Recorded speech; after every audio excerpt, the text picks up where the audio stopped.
Dr. Philippa Whitford. Thank you very much, Mr. Speaker.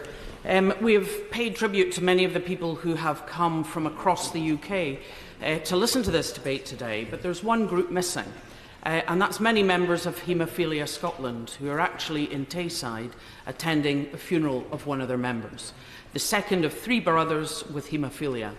The remaining brother has had a transplant because of liver damage. I would expect that everyone in this House would send condolences to the family. But think, this scandal has been going on for over 40 years, and people have been dying and not been recognised and not been looked after all of that time. It really is a disgrace. Now, we talk about not accepting liability. Now, the reason I've got my specs on is because I want to read some things, which, as you know, I don't normally do. A copy of a letter from a leading doctor in the FDA in America, talking about in May 1985 that heat treatment of blood products has been available for quite some time, but that non-heat treated could continue to be produced against current licences because they weren't going to do anything about it. They could regulate it out, but they wanted things tidied up quietly. He explained that although the FDA could revoke these through regulatory process, they didn't want any attention paid to the fact that it had been allowed to go on so long. They would like the issue quietly solved without alerting the Congress, the medical community, or the public. This is in 1985. I have a copy of a letter from John Major, previous Prime Minister and at that time Chief Secretary to the Treasury, in 1987, and he's writing to Tony Newton, a Health Minister at that time, raising the possible consequences of a sympathetic response to the Haemophilia Society. It could lead to an open-ended commitment of huge dimensions. It could give rise to court action against the government because of the implication of negligence. And I ask that you should consider these points with the Society, but with no implication that the government will take any action. And here we are, almost 30 years on, in almost exactly the same situation. Now, as has been mentioned frequently, this is the biggest treatment disaster in the NHS. And it comes because we were importing American coagulation products and American blood. That was blood taken from prisoners or blood units sold. Who sells their blood for donation? People living on the streets, people who are drug addicts. And the particular reason why haemophiliacs and others suffered is to make Factor VIII, you had to use the blood products of multiple donors, and therefore the risk of having a positive among that went up. They also received these products over and over again in treatment of their haemophilia. And here we are all these years on.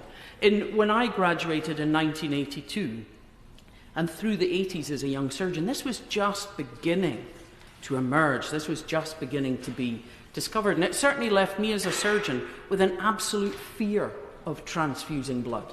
I used to go to great lengths to use electrocautery and other techniques to avoid shedding blood in elective cases, because we don't know what other problems are there.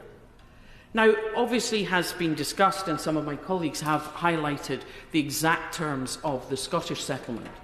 But the first 3 can be summarised in that people who are suffering from hepatitis C, HIV or co-infected will receive more money to bring them to at least the level of an average income of $27,000. The people who have stage 1 hepatitis C will receive $50,000 instead of $20,000.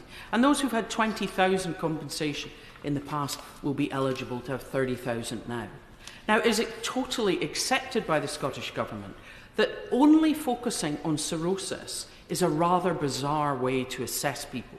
And they are totally open to an evidence-based piece of work in the future to look at how people should really be assessed. I think one of the biggest differences is this recognition of the family, the bereaved family. They will receive the money for another year and then a pension of 75% that will be lifelong. And our flexible fund will continue to be topped up to the point of $1 million a year. As was said, this is not giving people back their lives, but it can allow them to live with dignity. Now, the Honourable Member for Orkney and Shetland, indeed the colleague from Norfolk North, suggested in a degree of criticism that Scotland has gone ahead with this instead of looking for a UK solution. I have to say, how long should we wait? Okay, I accept.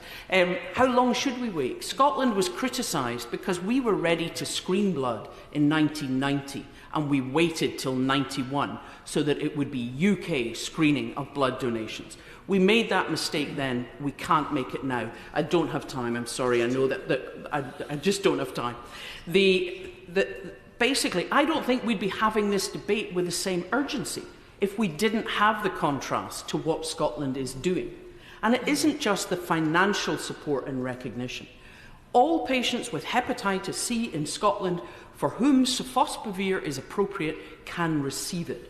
And I find it shocking that people in England who have been infected with contaminated blood should have to use any of their funding to buy a drug that can increase their quality of life and reduce the risk of them giving it to their families. We're not doing it just for these patients. We're doing it as a public health measure.